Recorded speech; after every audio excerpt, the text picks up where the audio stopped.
Please allow me to introduce first Mr. Christopher Hitchens.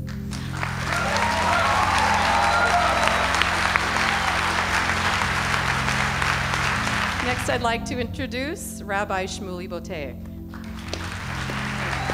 Thank you.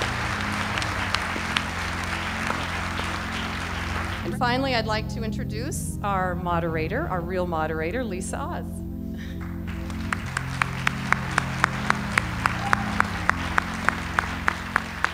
Thank you, Lori, and the real Lori, not me, the pretend Lori. And thank you all for being here. I'm going to just jump right in because you guys didn't come here to hear me talk. Shmuley, is there an afterlife? We all believe in an afterlife. We just don't believe in some religious people's distortion of the afterlife. One such distortion took place a few blocks away at Ground Zero, where 19 men thought that by practicing violence, they would get sex. It's quite an interesting idea. It's about as perverse as they come. Muhammad Atta, a note was left by him at Logan Airport where he said, "I will soon be with the women of paradise." For him, the afterlife is one giant orgy, where in recompense for his profound act of violence, he will get celestial orgasmic bliss. For some of my Christian brothers and sisters, the idea of the afterlife is this world as an anteroom for heaven, for a place that's going to be perfect. This is a book written about the afterlife by Dinesh D'Souza, who Christopher and I participated in a debate together in Mexico recently with him. And the introduction is by Rick Warren, one of the country's most respected pastors. He writes, "We were made to last forever, and this life is like a warm-up act, a dress rehearsal for the real show in eternity. Once we fully grasp this, it makes all the difference in the world, affecting our choices, values. We reorder our priorities and start emphasizing the enduring important things over the temporary things. So what is the purpose of this world? Only to get into the next world. Hence, religion has come under some very serious and accurate criticism that this world is belittled by faith, that what you do here is nothing but a means to an end, that Jesus is the road to salvation, that we try to garner enough virtue in this world and in this life so that we reach a critical mass, and that critical mass allows you to have the pearly gates of heaven open for you. And if you don't reach that critical mass, well, my friend, like an Oompa Loompa and Charlie in the Chocolate Factory, you get sent straight to the netherworld, but it's not made of chocolate. It is a big, giant barbecue. And you are going to be put on a spit, and you are going to roast forever and ever. Unfortunately, if you're Jewish and you don't believe in Jesus, even if you lived a virtuous life, at times, some of my Christian brothers and sisters would say, if I lived righteously, gave charity, honored my wife, and inspired my children, I am still going to that barbecue. This is the reason why, more than any other belief, the afterlife has undermined religion. St. Peter's Cathedral, where I had the great honor of meeting the Pope 4 months ago, was built with a belief in indulgences, that you could actually buy your way into the afterlife. Some say we have to have an afterlife, because otherwise, how do we explain all the evil in the world? If there's no afterlife, you mean Hitler can gas 1 million children. He can turn 5 million Jews and 90% of the world's Roma gypsy population into lampshades, ash, and soap, and he can just put a bullet through his brain and he can escape. Saddam Hussein can just go into a noose. Isn't he roasting somewhere? Come on, my friends. This is also an infantile idea. Do you really believe that no matter what they did to Hitler in some hellish afterlife, if he foundered in purgatory for all eternity, if they put needles into him, if they dismembered him, if they disemboweled him and drew and quartered him, that this would somehow make up for what he did to 12 million innocent non-combatants? Absurd to think that, well, at least he's getting his just reward. That's why, although Judaism absolutely affirms a belief in the afterlife, because we believe that there is mind and matter, that there is a conscience, there is a me, call it a soul, an individual will, which is not only conditioned to exist in the temporal confines of the body, but can actually transcend it. In other words, we are an idea and not just a living organism. And we believe that that idea can, of course, survive death. Nevertheless, we have Eden. Judaism is emphatic that the afterlife is right here on earth. The afterlife as a spiritual abode called heaven should be an afterthought. You don't serve God in order to get some big prize in the hereafter. That makes religion into nothing but a petty commercial enterprise. That makes religion into nothing but, God, if I do for you, then you better as heck do for me. And God is an end and not a means. The afterlife is right here, and we all believe in it. The Talmud says that the patriarch Jacob did not die, because the Bible says he didn't die. It says Vayigva, he was elevated. So the Talmud says, Yaakov Avinu lo mes, our patriarch Jacob never died. And then it says, what do you mean he didn't die? It says he was buried. It says that Pharaoh led a giant procession with Joseph, the viceroy of Egypt, with so many kings who put their crowns on his coffin. He died. And the Talmud says no. Mazaro b'chaim, afu b'chaim. Because his children live in the example that he displayed. He has an afterlife through them. I see that with Christopher. I see it with Martin Luther King. I'm a white Jew, but his afterlife impacts me almost every day of my life, because he was the greatest American of the 20th century, because he restored us to the founding principles of this nation. And every time we want to move away from it, every time someone says something stupid and racist, stupid and too ethnic, stupid and prejudicial, we remember that he had a dream. And that dream wasn't just while he was a collection of swirling electrons and molecules. That dream transcended him, and it lives on in his afterlife. And it impacts upon us until this very day. I am not interested in heaven, and I couldn't give a damn about hell. If I'm destined to burn, then so be it. I don't want to be in some perfect place where I have nothing to contribute. In my religion and Judaism, when I go to a cemetery to pray at the graves of great people who represented a great idea, so that I'm inspired by their vision, by their dream, by their message, I am obligated to tuck in my tzitzit. I'm obligated to not perform any of the Torah's commandments in their presence. The reason? Because we're not jealous of them in heaven. They're jealous of us on earth. They want to do more good deeds. They want to practice more virtue. A perfect abode in heaven is one of the worst religious ideas, even as I affirm a full belief in it. Not that I can prove it. I can't. I cannot. It's a sheer matter of faith. I reject all the silly arguments that are often offered in the name of religion. Near-death experiences, bright lights hovering above your hospital bed. I even saw this cartoon that said, it showed these surgeons who were operating on someone, and on top there was a giant sign that said, if you can read this, you are dead. I reject near-death experiences. I don't believe they are scientifically acceptable. There's plenty of ways to explain it. Ouija boards, people who speak to the dead are all frauds to a man. I debated them on Larry King, all the people who speak to those in the afterlife, Sylvia Brown and John Edward and James Van Prague. We were on Larry King, and I said, Larry, this is my yarmulke, and if one of these guys can get up right now and tell us when the next IED will explode in Iraq and Afghanistan, thereby saving the life of a brave American hero, because they can communicate with the dead, who they see the future, I will put salt and pepper on this yarmulke, and I will eat it right here on national TV. Not one of them did it, and my yarmulke is still here. The afterlife are the good deeds that we do that live on forever if we are fortunate and virtuous enough to make our life consecrated, to crystallize our idea through sheer force of will into something larger than ourselves. Something larger than ourselves. For some, it's a great act of philanthropy. Andrew Carnegie lives on. I don't have that kind of money. I hope to live on through inspiring my children to bestow dignity on others. That will be my afterlife.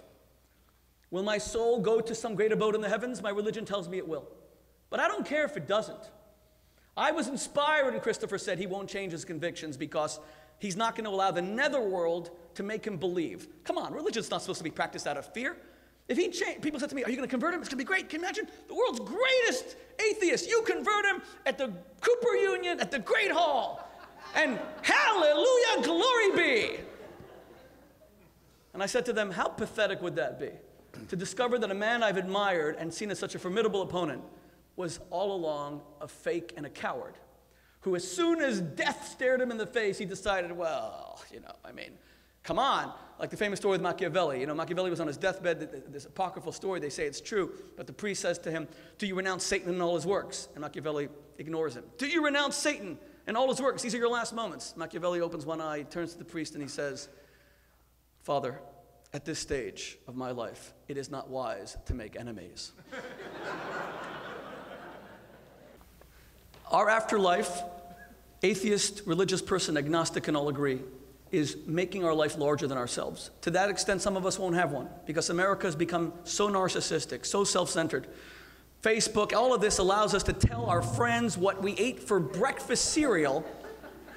But those of us who understand it's not about us, it is something larger than us, and that's something that everybody with faith or lack thereof agrees, that it's not about us, then you will have an incredible afterlife. It might be on a global scale, and it might not be. You might be a hero to thousands, you might be a hero only to your own children. But that's how we live on, by living for a cause larger than ourselves, to which we dedicate ourselves, and which survives us. If we embraced this idea of an afterlife, it wouldn't have to be an afterthought, and it would actually inspire people to see that religion is not born out of weakness, and religion is not born out of a hope that we have some sort of immortality because we can't face death, but religion is born out of a genuine desire to make our lives into a blessing for others. Thank you. Thank you.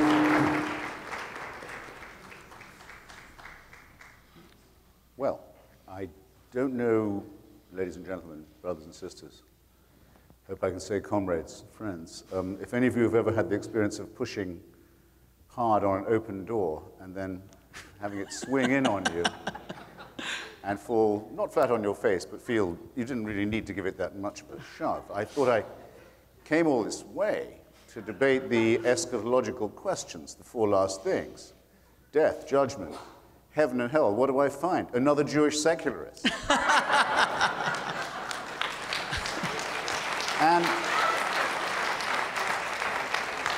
And another Jewish secularist in the incredibly target-rich environment of Cooper Union on the Lower East Side of New York.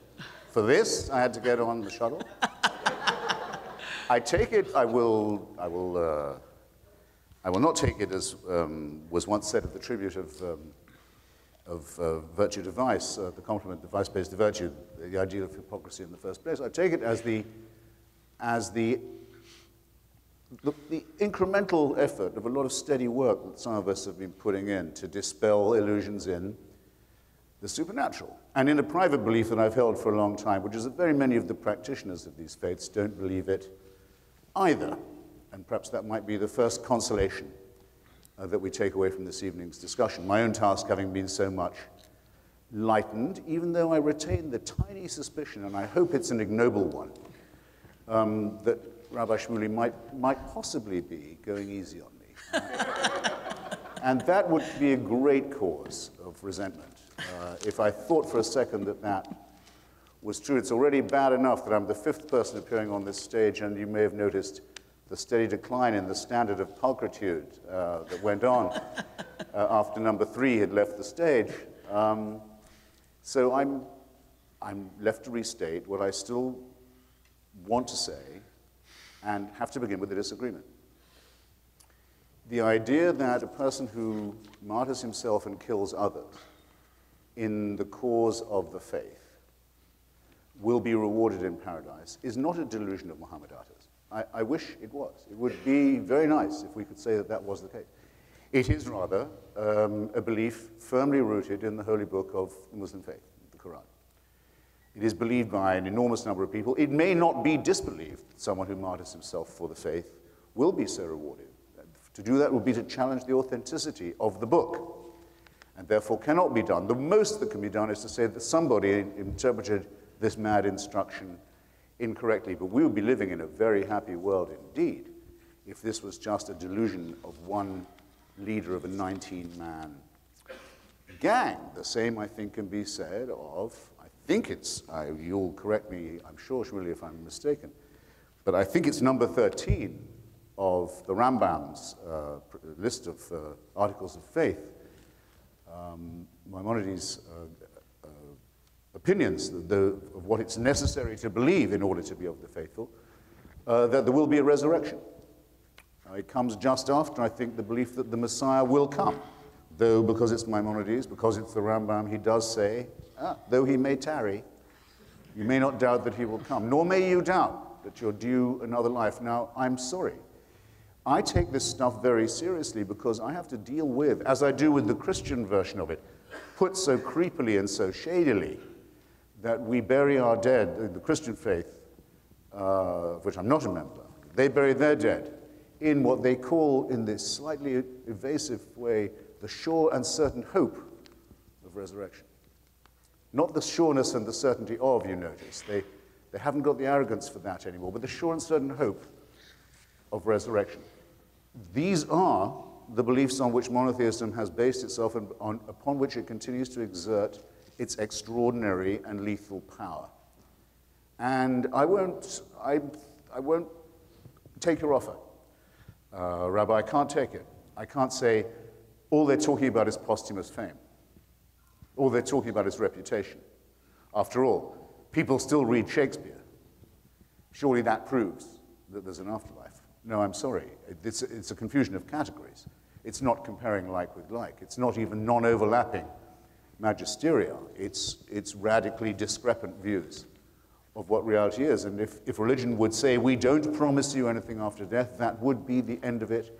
And Shmuley would be talking ethical Judaism, and I would be saying, atheism is compatible with any belief you like. You can be an atheist and be a supporter of Ayn Rand, the most famous atheist in America. You can be an atheist and a nihilist. You can be an atheist and a fascist.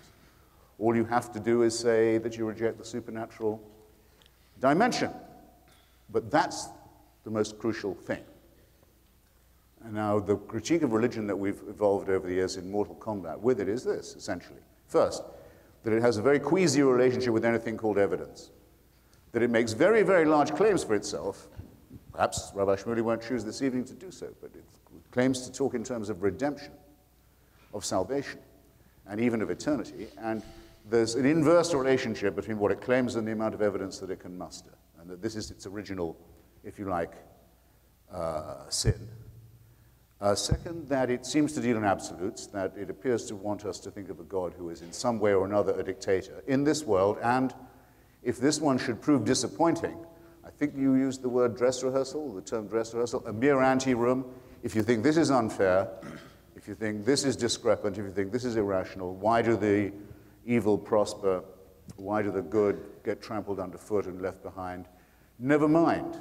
Once you've squeezed with agony through the keyhole of death, there's another whole world where all that will be put right, where every tear will be dried and every injustice compensated, which, if it was true, would be a terrible exercise in sadomasochism. And why put a bunch of rats into a labyrinth of torture? See how they do, surprise them with new rules, even bigger surprise when you squeeze them through that last gap. Now we have you, and now you're due for a verdict against which there is no appeal. If you don't believe in that as a scheme, you don't believe in God. You don't believe in the biblical promise of redemption and salvation, and you certainly don't believe in the resurrection. So I think Shmuley's word on that is that that's the case, is as good as anyone else's, and I'd say perhaps better than some. But I'm talking also to people who will be tuning into this broadcast later, and I have a captive audience, and so I've got a couple more points to make before I rest the case that you smoothed for me.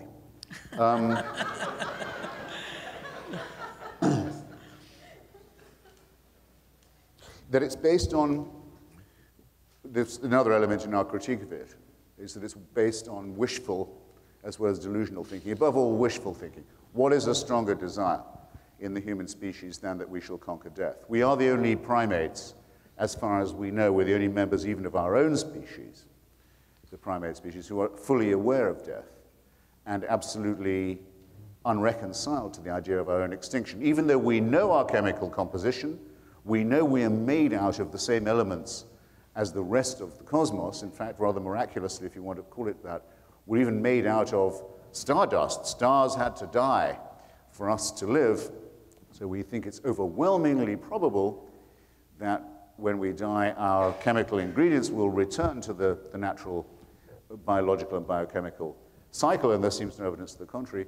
There may be animals who know how to fear death, but certainly no animals who know how to deny it. That's why it's so interesting that among the most frequently asked questions of people to their priests and mullahs and rabbis about the afterlife is, will my dog or cat be there too?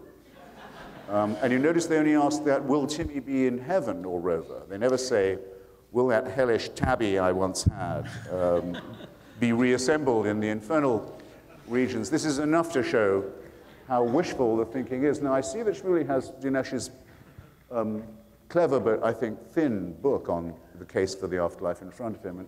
And in one debate that I had with Dinesh, he briefly gave me pause by saying, yes, wishful thinking for heaven, all right. That's hedonistic, that's a hope, that's a desire. But then why would people who were wish thinking, why would they want hell? Good point, and it tells against simple-minded Freudianism, as does a lot of other evidence. But not all of our wishes are completely transparent to us, I think, and not all of them are hedonistic, especially as they respect or regard other people. I was one of the 2 or 3 white people in the audience at Madison Square Garden in 1985 when Louis Farrakhan gave his famous address to a packed house of the Nation of Islam and addressed the Jews of the greater New York area in a taunting manner and reminded them, and I'll never forget it, he said, and remember, Jews, when God puts you in the ovens, it's forever. And I shall not soon forget the great moan and groan of pleasure that came from that audience at hearing that. And I should have been prepared for it, not just by the stupidity and nastiness and criminality on which this religious nutbag makes his living in this country. Call someone an imam or a priest or a reverend, there's nothing they can't get away with in our culture.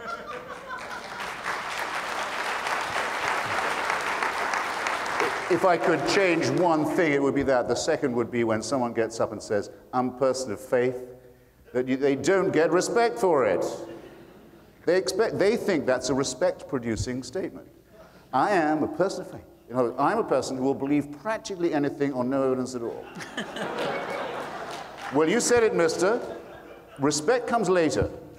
I digress. I shouldn't have been surprised by this orgy of sadism and cruelty and gloating from Farrakhan's religious audience, because I've read the Christian fathers. I've read Tertullian, who, answering some questions, one of the great fathers of the church, we see why hell is unpleasant. Why is heaven such fun? It seems to be rather dutiful. Endless praise, endless worship, endless subjection, endless tedium.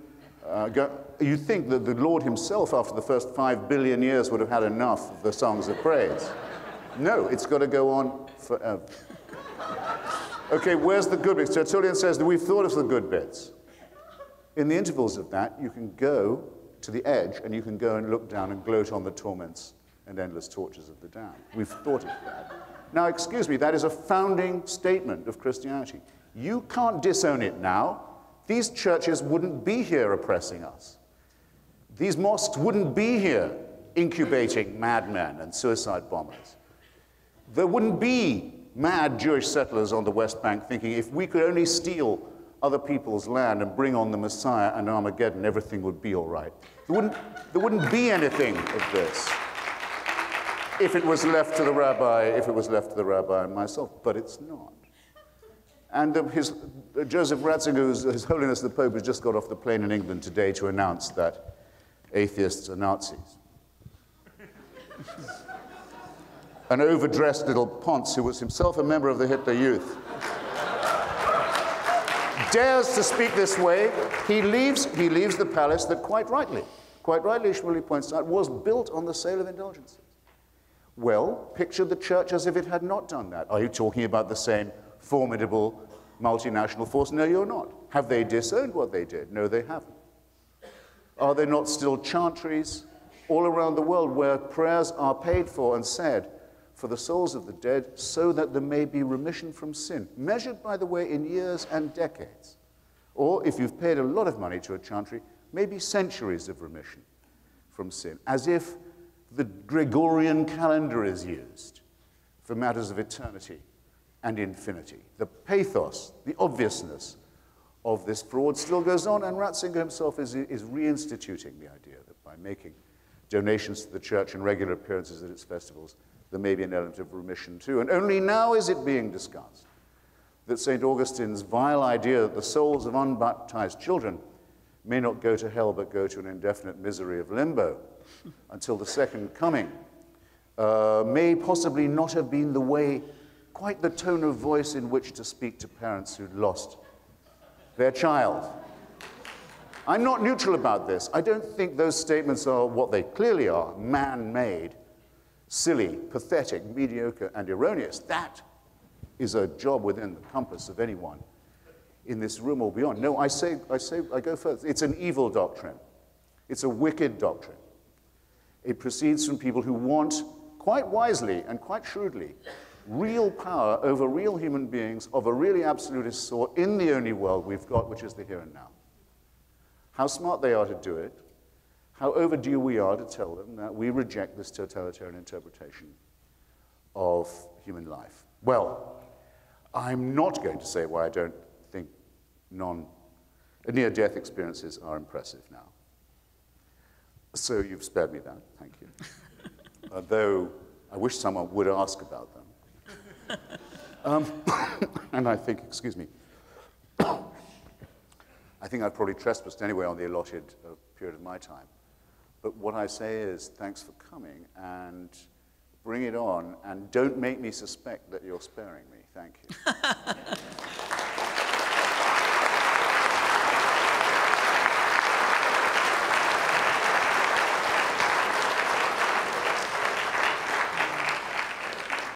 Okay, Shmuley, it's your turn for rebuttal, but take the gloves off now. Take the gloves off. And tell me about the afterlife. Well, does the Rambam recommend it or not? Say. No, does he say there'll be resurrection? I'll get to all of that. Where's the difference between you and Maimonides? Christopher, you create a straw man, and then you beat the hell out of it. Fair enough. No, I don't. You say that this is religion, and therefore I think it's absurd.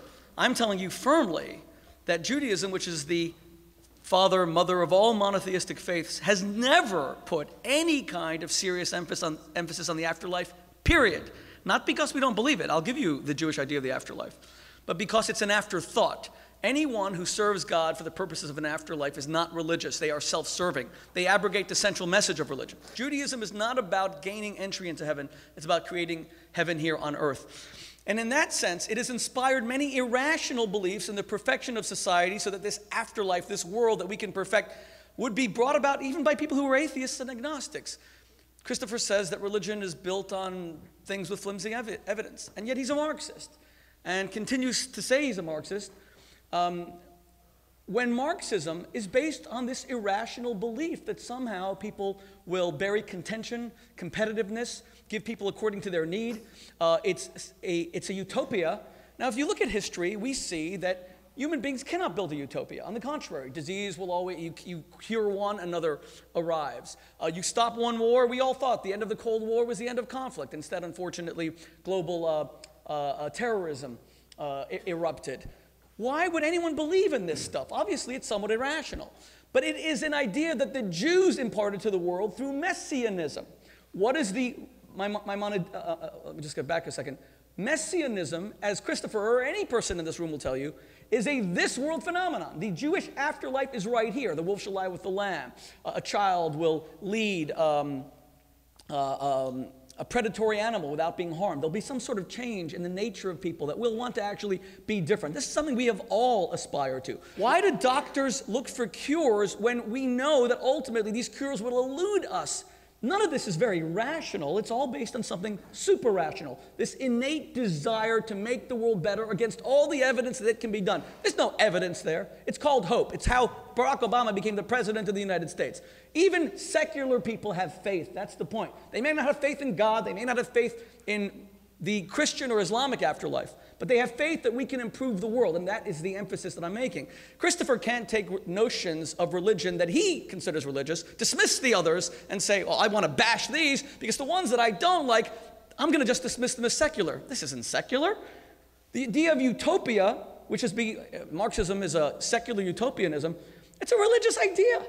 That's why it hasn't really happened yet. It is a religious idea. We now know it doesn't even work. We tried it. The market forces of an open economy produce wealth. It also produces selfishness, materialism, and all this other stuff. And rich and poor, some of the holes in the American economic system. But we tried Marxism, and it failed. The people still grab onto it. Why? Out of irrational faith. Because they want to create their own afterlife. And I actually endorse that. Maybe not their mechanism. But I endorse the hope, and there's no evidence for it whatsoever. Nothing. All these leaders who are coming to the United Nations, they're all going to come, and they're all going to sit down and try to make peace, and Ahmadinejad is going to give his stupid ramblings, and my next-door neighbor, Muammar Gaddafi, is going to do the same, and everyone is going to, yeah, that's kind of weird, isn't it? To be the Jewish Forrest Gump. They're all going to talk about peace, and we're all going to believe that we could somehow settle global conflicts through protracted negotiation and diplomacy when we know it's never been done, it probably will never be done, and we do so without any evidence because we believe in the triumph of peace. That is Jewish messianism. The Jews were the first to speak of great men not slaughtering each other with swords, but beating their swords into plowshares. This goes back 2,500 years. So when we take religion, we say it's always about violence. And religion is always about saying that you're not saved. That wasn't the Hebrew prophets. They weren't perfect. And Christopher will be able to bring many examples where the Bible commanded things that are, to me as a man of faith, utterly inexplicable. And it's very painful to try to understand these things. And we've addressed these in other debates, or I've tried my best to address them. But to say that atheism is a panacea for all of this, and it's perfect, come on. It's a different debate, I don't want to go into it. But we all know that secular atheistic utopias killed more people in the 20th century than all the world's religions combined. Okay, Mao killed 30 million, Mao killed probably 40 to 50 million, Stalin about 30 million, Hitler 12 million, Pol Pot 3.5 million. Excuse me, I could go on. Now Christopher says in his book, yes, but it wasn't done in the name of atheism. That doesn't make a difference because Hitler sort of thought that he could say who should live and who should die, quite literally. They would sit there with a finger and they would point. And a religious person would say that should be reserved to God. Are there those who abuse religion? Of course. What I've learned from my debates with Christopher is this. Believe it or not, and I will say something that I know is on the record, and I am not a Jewish secularist. I am a profoundly and proudly Orthodox Jew who prays 3 times a day, eats kosher food, will fast on Yom Kippur.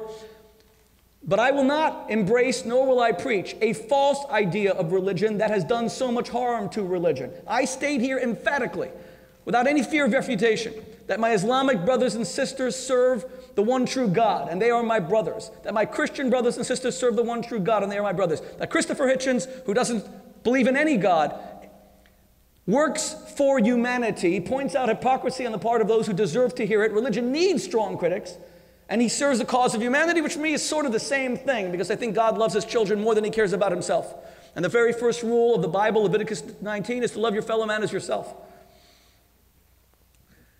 What does Maimonides say about the afterlife? He says that there will be a resurrection, and then everyone will die. Interestingly, he's the only one that says it among the Jewish sages, and we will live in all eternity after the Messiah comes, in a disembodied state in heaven. Nachmanides disagrees with him, Christopher. He says that when you die, yes, there is an abode of souls, because there is a soul. But Nachmanides says, Rabbi Moses ben Nachman, that although there's abode where the eternity of the soul experiences the bliss of being in the divine presence, ultimately those souls will be, as you said, resurrected in bodies, because it is only this world that matters. It is the justice, the righteousness, and good deeds in this world that matters. You don't have to accept that. If you're a person of faith, you're going to believe it as an article of faith. Einstein didn't like that chaos. Einstein wanted what Christopher wants, this world which seems to be ordered purely by reason. But it turns out that Einstein embarrassed himself in the last decades of his life because he rejected the truth of quantum physics. He searched for a unified field theory, really began to undermine his scientific credentials, never really contributed to science after the age of 25, because he couldn't accept that the world was chaos, complete and utter chaos, that it couldn't even be measured, that it wasn't even subject to the rules of mathematics.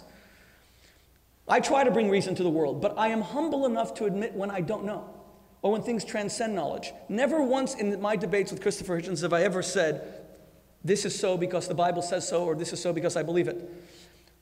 When we debated God, whether I did a good job or a bad job, my argument was that based on my limited understanding and having reviewed as much of the scientific literature that I can, because I absolutely believe in science, it does not seem to me that mathematically there is a strong probability that life could have evolved of its own accord. And I've looked at the math, and I still retain that attention. I've looked at the anthropic principle, so many other things that seem to show that the world has a unique precision that would defy an accident. When I debated Christopher on whether we need God to be good, I believe that unless you have some divine authority that says it's always wrong to murder, human beings will always find a reason to murder, including religious people who will use whatever they find in religion to justify their own reasons for murder. But I'm not going to murder. I disagree with Christopher's opinion about settlers being the cause of Middle Eastern conflict. I believe in the Middle East, it's my opinion, that right now it's Hamas and Hezbollah, funded by Iran. And I know many settlers, but let me tell you, many settlers, and the vast majority of settlers that I know are people who just want to live in peace. And yes, they believe not just in the divine nature of the land, although there are those who absolutely believe in that, but mostly they believe that they've tried peace, it hasn't worked, so now Israel has to hunker down and just control strategic points. Many of them are there for that reason. Many of them are secular, by the way. But let me just tell you, when Baruch Goldstein killed 29 Arabs, on Purim Day, the happiest, most celebratory day of the Jewish calendar, my house was firebombed that night. It was a Spanish au pair that saved my children's lives. I said that day that Baruch Goldstein, some Jews, a tiny minority, excused what he did. They said, the guy snapped. You know, he was treating so many of his friends who were stabbed to death. You can't blame him. He used to treat Arabs too, and he did. But he snapped. And the others said, no, he actually had intelligence that the Arabs of Hebron were going to attack the settlements, so he preempted their murder by striking a blow, the doctrine of preemption. I got up in front of national TV after my house was firebombed, and I said, Baruch Goldstein, and I'll say it right now, although it'll disappoint some Jews, and I've been criticized for it heavily, strongly. Baruch Goldstein is a cold-blooded killer, an abomination to Judaism. There is never an excuse to kill someone who is innocent, ever. The only excuse to kill is in self-defense, period. If someone wants to take your life. These were 29 innocent people who just wanted to pray. I say that on what? Based on the religious authority of God saying, do not kill. And when my Palestinian brothers and sisters turn to me and say, but come on, Shmuley, we have to do suicide bombings because we don't have helicopter gunships. We have to strike back because there's all these Israeli checkpoints. Okay, I hear you. But let me just tell you, your religion also says do not murder. Ever. Even when you have checkpoints. The Jews were subjected to, let me use the classic British understatement, the Jews had a rough time in Nazi Germany. But they never blew up nurseries. They didn't resort to blowing up buses. They never used that as an excuse to punish innocent children. And I say that to my Arab brothers and sisters, based on the religious authority that you cannot kill. Religion does have an application, but I got to tell you, so does atheism. I wrote an article about Christopher's illness.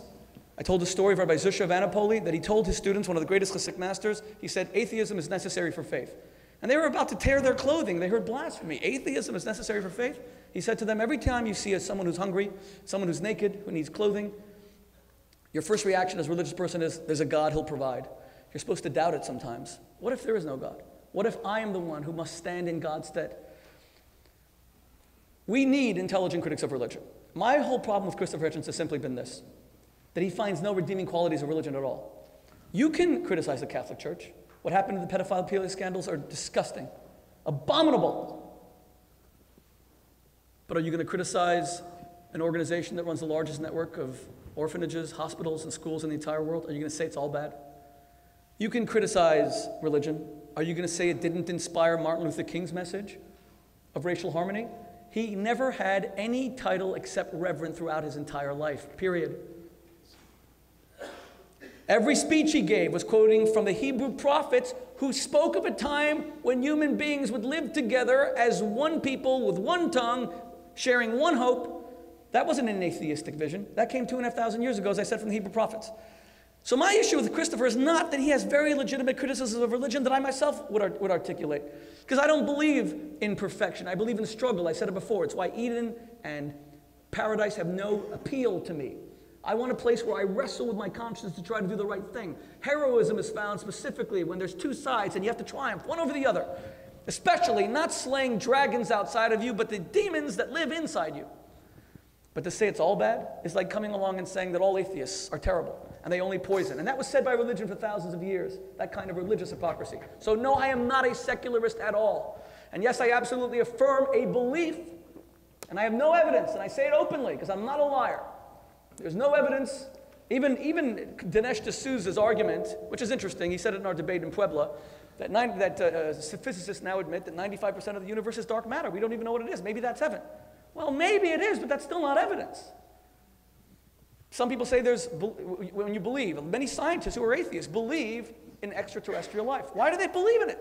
Christopher said that science is about hard evidence. We don't have a scintilla of evidence that there's any life on other planets. Nothing, zero. And yet we spend billions with radio satellites and probes looking for this thing, and there isn't a scintilla of evidence. You may as well look for heaven. It's the same thing. In fact, more people probably believe in heaven. But again, I accept his argument about evidence. I believe in an afterlife, the way the religion describes it. I believe in paradise. I believe in all those things because I'm religious, and it's the foundation of my life, these beliefs. And yes, they don't always lend themselves, and they're easily ridiculed, I agree. But there are many things in life that do not lend themselves to evidence. But what I'm saying is, none of this is ever emphasized in my faith. None of it. Jews almost never discuss the afterlife. This world, feeding the hungry, clothing the naked, giving hope to the hopeless.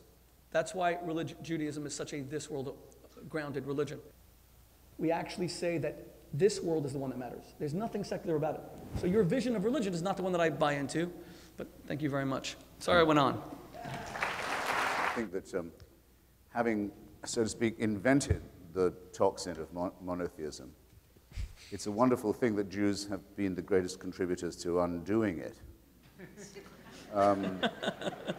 By means of discovery in every possible field of endeavor, beginning with the great first Baruch, and then when he changed his name, Benedict Spinoza, who was the first one to see through the idea of a creator God, a personal God, one who answered prayers, one who made special covenants with different tribes, and all this other delusion, and for his pains was very, very horribly expelled and bullied out of his synagogue in Amsterdam and pelted around Europe by all the Christian powers who for once agreed with what the leaders of a synagogue had done by way of putting an end to free thinking. And we still don't know whether we have as much as half of what Spinoza actually wrote, a lot of which had to be in code.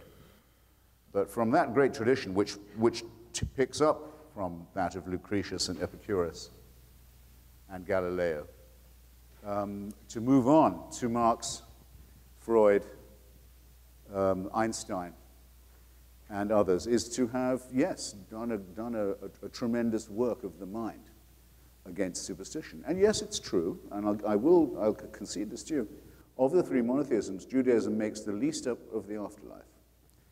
I mean, there are two words for hell that we have, Sheol and Gehenna, I think, are at least two, that are Jewish religious words. But there's a great deal of argument about what you need to do to get there, and whether you're in the same chemical composition as you were when you were who you said you were. And yes, I'll give you this too.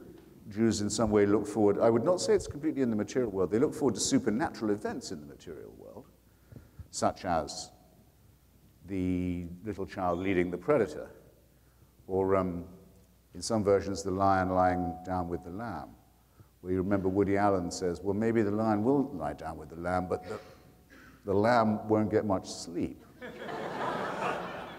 In other words, it's still expecting supernatural results in the natural world, which to me qualifies as religious. Of course, there could be an afterlife and no God. That's quite possible. There could be a devil and no God while we're inventing supernatural entities. There could be a hell and no heaven.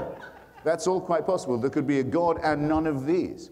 They're all contingent. Why? Because they're all so obviously man-made. Now, in that, I don't see, granted this, what is meaningful in the statement that one is religious anymore. To say a couple of words, mildly, in defense of the Marxist conception of history, at least, well, it grounds itself on the idea that there is no supernatural dimension, that the material world is sufficient explanation for people's motives. And as Marx writes very brilliantly in his critique of Hegel's philosophy of right, Religion is the sigh of the oppressed creature, the spirit of the spiritless situation, the heart of the heartless world. And criticism of it has, as he says, plucked the flowers from the chain, not in order that we shall wear the chain without consolation, but in order that we may break the chain and cull the living flower. And yes, to that extent, I'm willing to defend that conception of history and philosophy. Now, this doesn't mean materialism sounds bleak, or may be made to sound bleak and arid and reductionist. It doesn't mean there's no room in our conception for the numinous or the transcendent, if you wish, or the ecstatic, for what's experienced in music, love, landscape, solidarity, other, I think, human and natural phenomena. If I'm asked to describe what I think has happened to a child whose body has been maimed by a priest and whose psyche has been, and sexuality has been destroyed at the age of 5, as, say, the recent Belgian bishop's nephew had to undergo, the Pope only protesting when the police took an interest in the matter, which doesn't make it, by the way, an exception, it makes it the rule. But I could have picked another example. I say, if I was asked what's happened to this kid, I'd say his soul has been destroyed. I wouldn't say that with any embarrassment at all. I would need an extra word. It would be not enough to say this kid has been abused. Right? This is pathetic. Our language, our secular language, our journalistic language is in grave danger, I think, of becoming morally emaciated. Abuse for rape and torture and the prolonged destruction of the possibility of a full personality. No, you need more than that. The Germans have a word for it, soul murder. It's a good expression. You wouldn't want to be without it. And I would affirm that genuinely, just as I find that the word evil is absolutely necessary. You mentioned my work, thank you, on Saddam Hussein and others. I feel I've even smelled it, the sense of evil that you get with racism and genocide and sadism, what I've described in my materialist note as the surplus value of dictatorship, an evil and cruel dictatorship that wants evil and cruelty not for its own interest or because it would serve its turn or kill its enemies.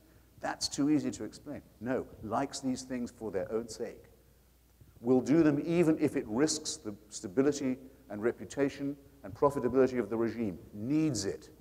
Needs cruelty. Needs murder. Needs the real, authentic stench of evil that I claim to have felt in my own nostrils. I think any account of fascism that lacks that is, again, morally thin and historically emaciated too. By the way, if you ever want a liberal who doubts this, get him to say the word evil. Do you know how to do it? You can. Just put the word lesser in front of it, and they'll vote for it. They know. It's just they don't like to admit it. So, materialism needn't be reductionism. But we mustn't inflate the religious claim either. Let's take 3. I'll just take 3, and then I think we ought to turn it over, of Shmuley's critiques. I'll start with Dr. King. Actually, he had a better title in front of his name than Reverend, which was Doctor, but never mind, that's a quibble. When he cited the Hebrew prophets, which he did all the time, because there was really only one way of getting an audience in the South without being immediately killed, and that was to claim that you were speaking in the name of the Christian God of the slavers, who'd invented the problem in the first place, so you better know your testament, boy. That's the only licensed form of criticism there was in the epoch of racist dictatorship. And he knew the books, sure he knew the books, and my friend Taylor Branch, in his wonderful biography of him, gives the books their, if you like, the volumes their right names, The Pillar of Fire, The Parting of the Waters. Yes, he knew the Exodus story. Aren't we glad he didn't mean it? He would have been saying his tribe was entitled to kill anyone else who got in their way. The Amalekites, the Midianites, away with them. Kill them, kill their children, take their women, steal their land. You have God on your side and justice too. Aren't we really glad that Dr. King, who studied Hegel at university and did his real work on secular studies, aren't we glad that he knew this stuff was metaphorical at best, and toxic even then. And even then he's in a joust with the people who say the slogan of the Confederacy, Deo Vindice, God is on our side. That's the first thing. The second thing is this. We lose something from our history. And I will say this on the platform, the podium of the great Abraham Lincoln. It's a good place to say it. A man who was an absolutely determined non-believer and satirist and ridiculer of religion, and the first to point out that both sides in this terrible oncoming war claimed that God favored them. Who now remembers? Look what we've lost in our culture and our discussion of the struggle against racism. Who in school, I ask you who are parents, who in school is taught the name of Bayard Rustin, the great American socialist and social democrat and originator and organizer of the March on Washington? And original gay activist and persecuted and framed by the FBI for that too. Forgotten. Who knows the name of A. Philip Randolph, the great organizer of Black American labor, a wonderful trade unionist and politician who organized a March on Washington for equal rights when Franklin Roosevelt was president, long before Dr. King had even been born? Obliterated from our story and our culture because don't have Reverend in front of the name. And if you want to pose as ethical, do like Sharpton does. Get called the Reverend now. Then there's nothing you can't do or say. No pose you may not strike. This is not encouraging. Now, last, and I think dolorously, but inevitably, because it never doesn't come up, I'm not a member of a faction that goes out and shoots people and burns their churches and burns their books if I feel offended. I hope that's clear. If it isn't clear, I feel I'd better give you the reassurance now. You can say what you like about Marx and Darwin and Einstein and burn their books. You know, I won't care, and I won't come burn your church or your house. And I don't get appeased by the Joint Chiefs of Staff or the head of Central Intelligence or the President either, as if I might. But I don't want that kind of respect, thanks. Only the religious and the faithful seem entitled to demand that. But I do mind being insulted all the same. I have a certain residue of self-respect, which, though it won't survive me, means a little to me now. And religious people are often unaware of it. They'll say things fantastically rude on first meeting, like, oh, you don't believe in God? Where do you get your ideas of right and wrong from? What? The Pope says at the intaking of the capital city of the Albigensians, a Christian heresy, Simon de Montfort, as general, said, you want me to kill them all? How will I know who's an Albigensian? He said, kill them all. God will know his own. The Hamas people interviewed in Gaza recently by the Palestinian correspondent, a very brave woman, the New York Times, said, what do you mean you're shooting people in the hospital? Says to this humanoid. Says, we're doing them a favor. If they're good Muslims, they'll already be in paradise. These people want to know how I get my ideas of morality without a belief in the totalitarian power of the supernatural. I object. I don't like being talked to in that tone of voice. And I hold it down. And then I get told that atheism is Nazism. The Pope does it today, getting off the fucking plane in Edinburgh to talk to the Queen. And Shmuley doesn't exactly not say it. Now, on this, because of the totalitarians of the 20th century, Adolf Hitler is the only one he mentioned more than twice. Because I can't do them all, though, believe me, I will if you press me. I'll just take the Führer. My former colleagues and ancestors at the New School produced a very comprehensive edition of Mein Kampf, a hard book to get. They wanted everyone to read it, and I have several copies of the edition they brought out in 1940. Just slightly too late, actually, in the hope of warning people. I think it's at the closing pages of chapter 2 that Adolf Hitler says that his work against the Jews is done on the direct instruction and inspiration of Almighty God. It's certainly a trope that's repeated throughout the book. And there was no reason for someone brought up in Catholic Austria, Bavaria, not to think that. Centuries of Christian instruction in the poisonous nature of the Jewish people, the verminous character of the Jewish people. An uncontroversial remark. The Vatican at that point was willing to ban books by Evelyn Waugh and Graham Greene. say nothing, books about evolution and the Big Bang. They were invited to ban Mein Kampf. Did they? No, they didn't.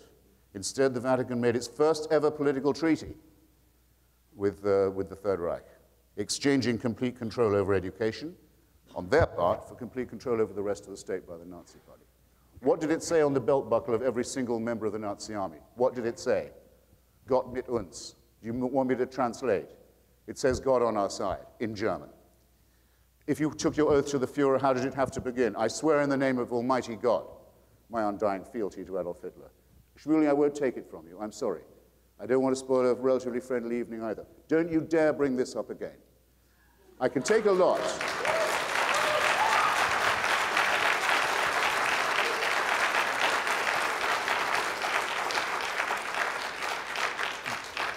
Read any history of fascism in the 20th century and take out the word fascist from any history that's remotely objective, including much written by Christian historians, and just put in, instead of the word fascist, extreme Catholic. You don't need to change another word. To say this was secular is just getting history completely wrong. To say it's atheist is a deliberate, conscious insult, and I won't have it. So, now you know how rude I can be.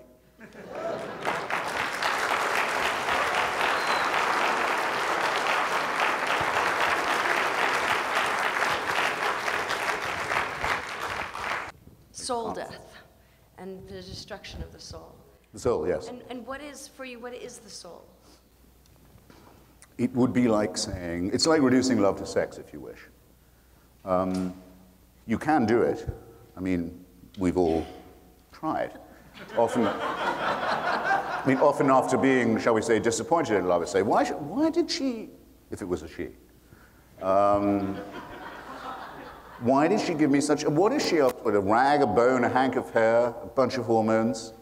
What the hell? What was all that about? Yeah, but you keep telling yourself, keep asking yourself, you won't come up with the answer.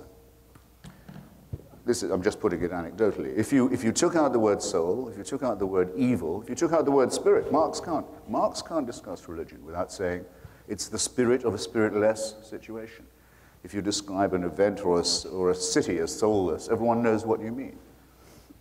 It's somehow necessary. We couldn't. All I can say, that's as with the word numinous, is that it's the penumbra. It's what you can't quite see, but we can't do without it, especially since, which I should have said earlier.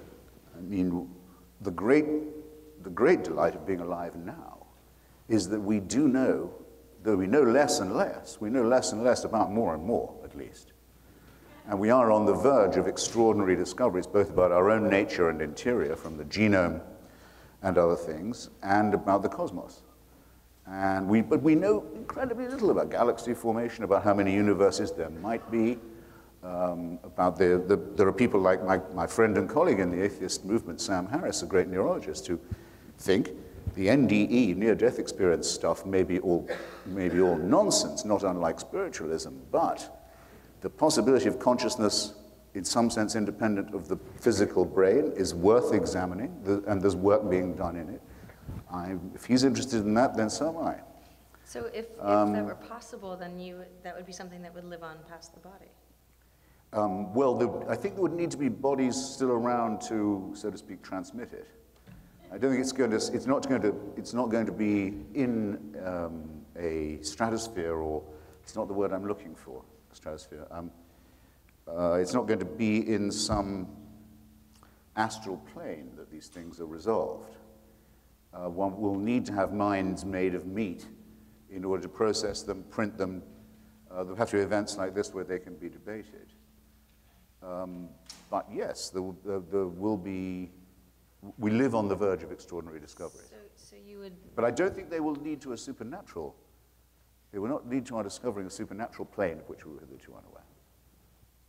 But if it's not something within nature, and if it's not something material, it would, by definition, be supernatural. Maybe not religious, but it would be supernatural. Well, the religious people have tended in the past, because look, here's the great contradiction of being religious, and Shmuley's exemplified it in a very amiable way this evening. If you are a person of faith, then that's what you are a person of. especially in Christianity and Islam, it's the strength of your faith that is your merit. It's your willingness to believe and to risk your life for it, no matter what. Do you affirm it? Yes, I do. How does it go? They say it 5 times a day. There is no God but God, and Allah is his messenger. You notice the first 4 words are exactly right. Yeah. Sorry, and Muhammad. There is no God but God, and Muhammad is his messenger. The first 4 words are exactly right. There is no God. So 5 times a day, millions of people around the world unknowingly speak 4 words of complete truth. Progress of a kind. But it's the faith that is the merit. What do they want evidence for? They're never going to get any evidence for that. The merit is the faith. So as soon as they say, and by the way, it is possible to make night journeys to Jerusalem on a horse, the faith shrivels.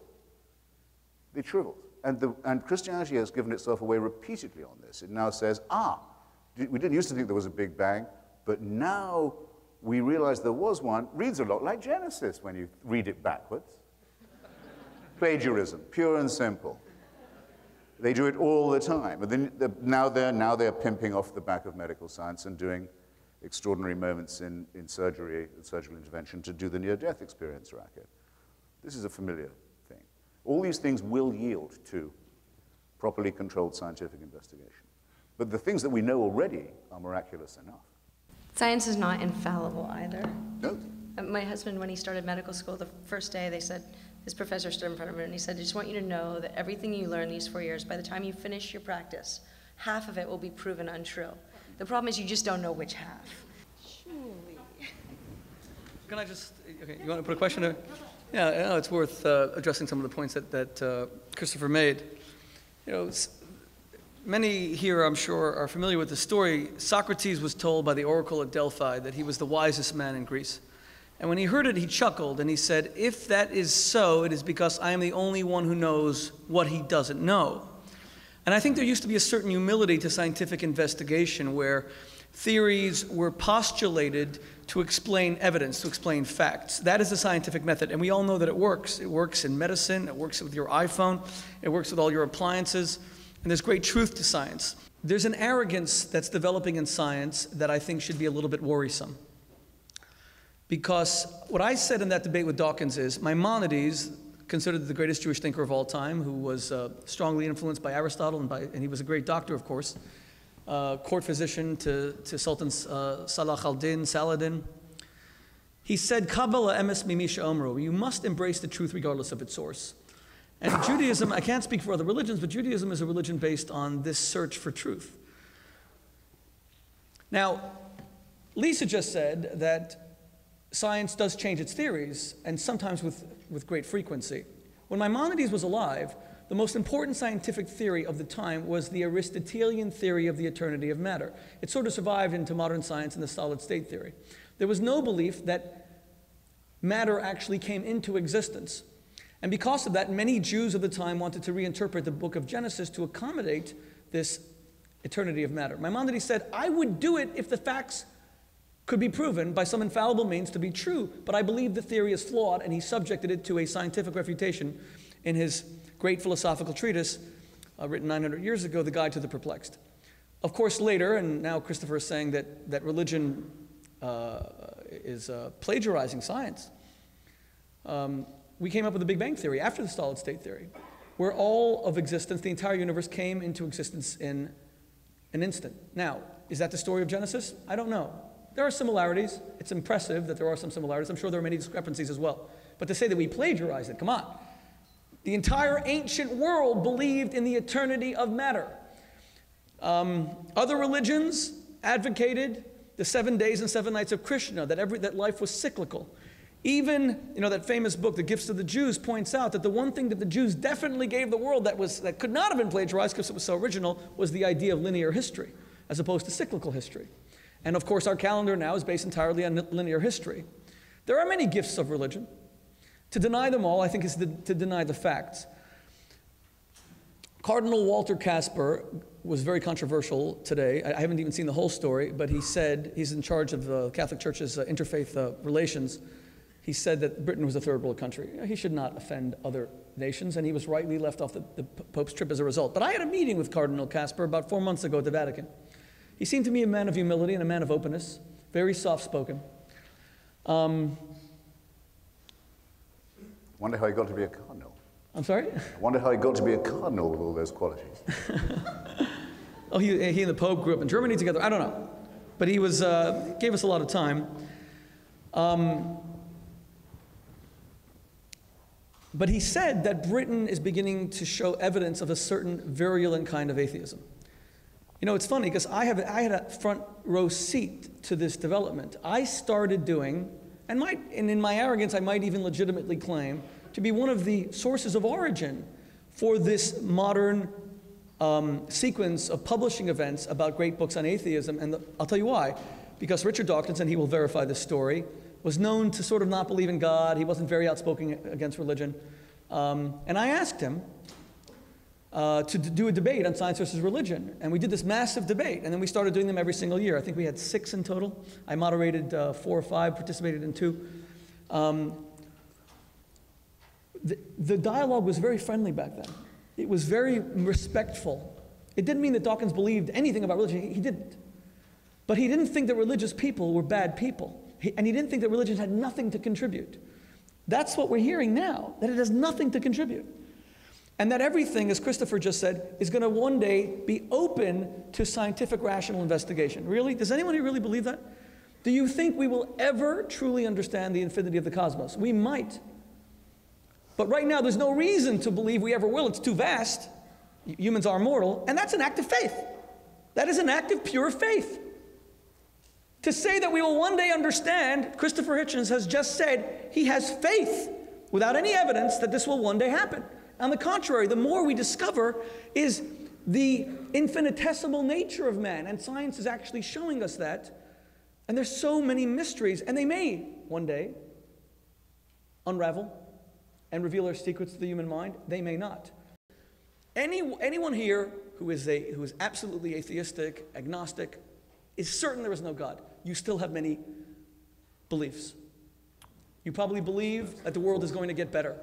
Why are we all so upset that America is declining? 64% of people in the CBS poll just said that America is in serious decline. Why are you upset? Historical inevitability predicted this. It is inevitable. America will fall, period. You can elect the best president. You can have the best Congress. You can root out all political corruption, but history shows, as Oxford's greatest historian, who unfortunately was a little bit anti-Semitic, Arnold Toynbee, in the study of history, America will fall, as every civilization beforehand. So why are we doing all this?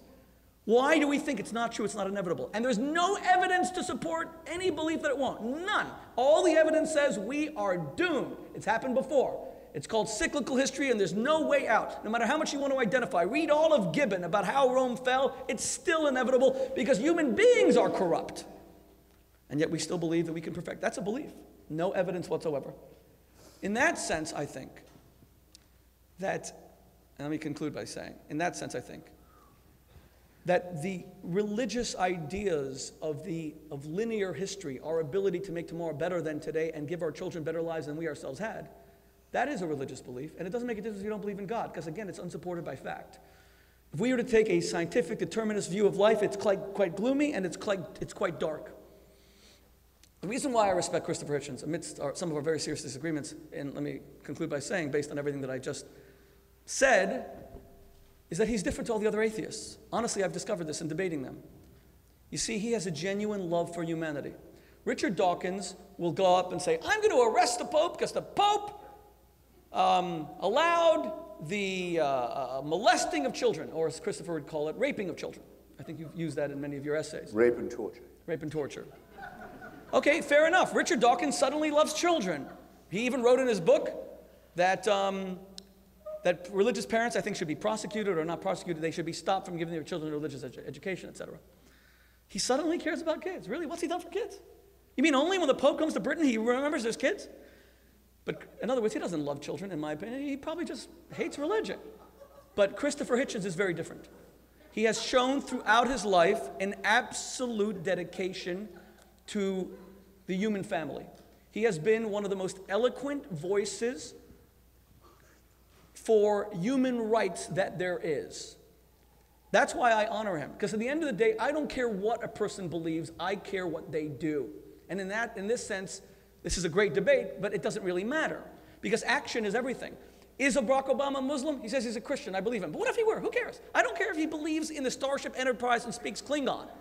As long as he's a good president, if he has values that I can respect, if he stopped the genocide in the Sudan, if he spoke out strongly against a woman who may be stoned to death in Iran, I don't care if he believes in the rafters of the ceiling. What does that bother me? I care what people do. In that sense, I don't care what Christopher Hitchens believes or doesn't believe. He's a champion of human rights, and we need more of them. The essays of his that I've read,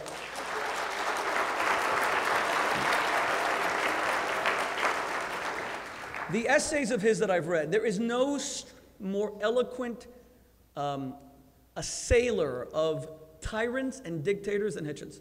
And you're right about the Catholic Church, or at least Pope Pius XII, Eugenio Pacelli, and Hitler, of course. That was a bugaboo in our last debate, so let me concede the point, absolutely. Pius XII, Eugenio Pacelli, I believe, and I'm sorry to say this to all my Catholic brothers and sisters, because they were phenomenal. Pope John XXIII was one of the greatest men of the 20th century, I believe. But Eugenio Pacelli, I believe, was a criminal who never spoke out against the Holocaust even once, who allowed masses to be said when Hitler died, and indeed he signed the first concordat with the Nazi Third Reich. But his predecessor, Pope Pius XI, gave an encyclical against Hitler in 1937 that was read through all the churches. I think it was called Mitbrenner. I don't speak German. Someone help me. Mitbrenner Storge with burning. Mitbrenner des Sorge. Sorry? Mitbrenner des Sorge with mounting anxiety. With mounting anxiety. And then he, of course, wrote the encyclical that was going to publish in 1939 against the discrimination against Jews, which, when he died in mid-1939, was quashed by Pius XII. That's the reason why when I met the Pope, Benedict, I was there part of a conference as Jewish leaders who wanted to find good in Pius XII, and I had to explain to Cardinal Casper and everyone else that I met that I couldn't do that. You're absolutely right about that. Okay, religion has a lot to apologize for, and we should. We absolutely should. So God removed his vicar of Christ on earth in the 1930s from an anti-Nazi one to a pro-Nazi one, just in time for the advent of the third. That's what you have to believe if you're a Catholic. This is the appointed vicar of Christ on earth. The power holds the keys of Peter and the apostolic succession. There was one who was very dubious about the Nazis. He gets whacked out just in time for one who's soft on Nazism to be the holder of the keys. Believe this or believe it not, but it's a point of faith. Okay, so why is tonight different from other nights? Because it turns out you have a furry, child-friendly atheist in your midst.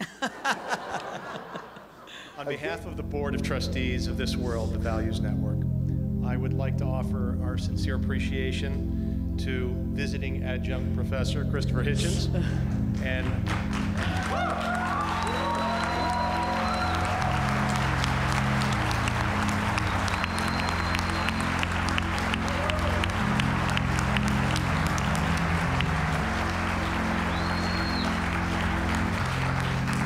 America's best-known rabbi, Rabbi Shmuley Boteach.